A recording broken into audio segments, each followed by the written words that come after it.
My ex-girlfriend took her own life in middle school and told me I was the reason why.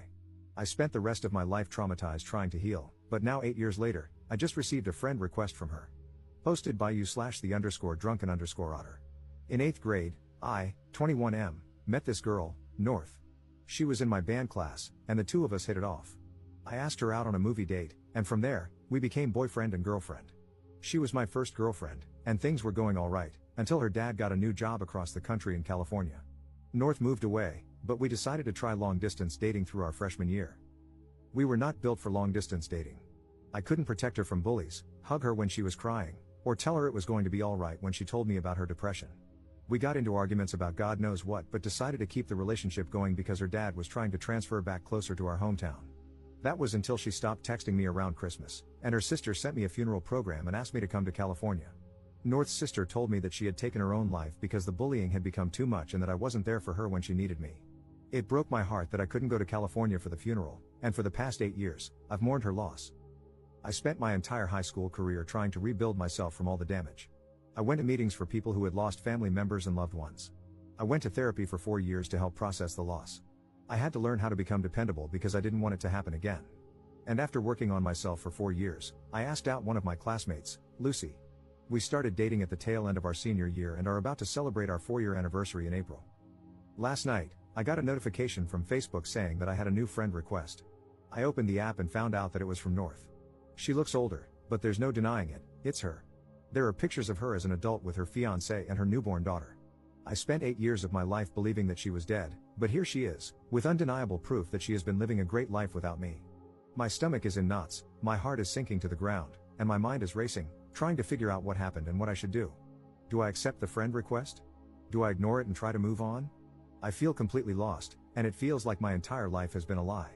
I've spent the entire night looking at pictures of her and her family, floored that she would do this to me. Relevant comments. Commenter. That is wild, I'm sorry to hear that. Have you ever Googled her name in those 8 years, and did nothing about her ever come up? Did you follow her on any social media when you were together, and did all those accounts simply stop updating? Did those accounts have an in memoriam post or anything like that? Ops response. She's always been coming and going with social media. She'd make an account, stop posting for 6 months, then make a new one whenever she wanted to restart. I have tried Googling her, but she shares a name with a UCLA professor, so UCLA is the only thing that comes up after miles of scrolling. Commenter 2. So, I don't know if it's the healthiest option, but I would 100% want closure. Accept the friend request and send her a message saying how happy you are to see that she's alive since you were under the impression she had committed suicide. How thankful you are that it was a lie and that you're happy she's clearly in a better place. Do not accuse her of anything. If you feel inclined, let her know that her death led to you dedicating a part of your life to being the person you felt she needed at the time. Let her apologize if she does, don't feel inclined to accept it, and feel free to let her know that she caused a lot of hurt. I wouldn't engage beyond finding closure, and I 100% would block her after getting it. Ops response. I do want closure, but I don't want to chase it with how stirred up I am right now. I don't know if I'm happy that North is alive. Don't get me wrong, I don't wish death upon her, but I feel upset that she would do that. I dedicated a third of my life to her, and now that dedication feels like it's been ripped from underneath me. A part of me is happy that she's alive, but I'm also angry, devastated, and heartbroken that I wasn't the person she could simply talk to, that I was such a little crap that it was easier to fake her death than to break up with me. But so much has changed for me because of this. I'm happy with how my life is turning out, but so much of that came from wanting to do right by her memory. And now it's just, I don't know what it is, but I know it sucks. Update same day. Thank you to all who have responded. I want to get to each and every one of you, but for now, I hope this update will do. For now, I have decided to wait until Lucy gets home from work before I make any decision on whether or not to accept the friend request. I want to know what she thinks, and I can always depend on her to keep me level-headed. But until then, I just kinda want to sort out my feelings. I remember the day I found out about North's supposed death. It was a few days before Christmas, and the snow had just started to hit the ground. I remember walking to the edge of the neighborhood along Main Street. I sat on the sidewalk, watching the cars, thinking about how, if I walked onto the road, they wouldn't be able to stop. I was sitting there on the sidewalk, contemplating for what felt like hours. It was there that I decided I wanted to keep living. It was the most important choice of my life. But now that choice feels hollow. It feels meaningless. Every decision I've made since then has come from that choice I made 8 years ago, and now it feels empty and without promise.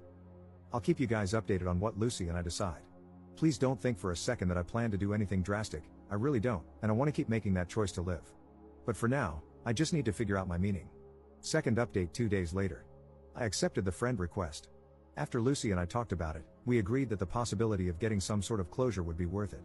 So I accepted the friend request and sent out a text saying hello. About half an hour later, I received a notification that North had responded. We started talking a bit, discussing how our lives had been. Turns out, she and her fiancé were in town visiting family, and it made her think about all the hurt she had caused me. She said she wouldn't feel comfortable moving on with her relationship without knowing if I was okay. She tried to apologize, saying that we were dumb kids and that it seemed easier to ghost me instead of breaking up with me. She told me all about how, in some messed up teenage way, she thought that giving me an explanation for her ghosting me would make it easier for me to move on, so she and her sister concocted the whole story. I told her about the years of therapy, the years of loneliness, and how guilty I felt when I started dating again. I told her how I used to think she was the one for me, even through the nights of arguing, and that she had hurt me more than if she had just thrown me away. And I told her that, in some weird way, I'm thankful to her. Her death changed me for the better, and I would not be the man I am today if it weren't for her. I then texted, having said that, I will not accept your apology. It's a shallow attempt to free your guilty conscience before you get married. If you were really sorry, you would have said something sooner, you would have apologized sooner, or you wouldn't have done it at all. You took the coward's way out, and I do not forgive cowards. She said she understood but hoped that one day I could move past the hurt she caused me and find it in my heart to forgive her. I took screenshots of the whole conversation and sent them to her fiancé. I don't know if he knows the story between me and her, but now he has enough of an idea that they can start the conversation. I hope they figure out how to move past it. After all, they look very happy together, and the mistakes of a teenager shouldn't affect her current life. However, I'd be lying if I said there wasn't a part of me hoping it crashes and burns. I know this is not the update some of you wanted. Some of you really wanted me to bully my way through the conversation or play mind games to mess with her. But that is not who I am, nor is it who I want to be. On the bright side, I can now truly move on from the relationship that cost me 8 years of my life and put the whole story of North behind me. Thank you to everyone who helped me find the courage to face this head on, thank you to everyone who sent kind words, and thank you to the guy who DM'd me the number for the sewer slide hotline. I won't need it for the foreseeable future, but I appreciate it nonetheless. Notable comments. Commenter. All of that seems just so unnecessary. I want to break up with him, but I'm a coward, so I don't want to tell him directly. So, I'm just gonna ghost him because that's easier than breaking up with him. But I want it to be easier for him to move on, so I'll have my sister create a funeral brochure and make up a lie about me killing myself. But we're also going to blame him for not being there to protect me, so much for sparing his feelings, I guess. I'm also going to invite him to my non-existent funeral, and phew, thank God he didn't try to come at all, that would have been really awkward. Commenter 2. There is 0% chance that the intent was to make it easier for him to let her go. It was to hurt him because she was mad at him. She was mad that he could not be physically present. That's why her sister said she killed herself, because he couldn't be there for her. Her coming forward and apologizing was an act of self-preservation. She was visiting her hometown with her fiancé, and if they ran into each other, it would cause quite a scene. She needed to make sure she smoothed things over before that could happen. She is a malignant soul.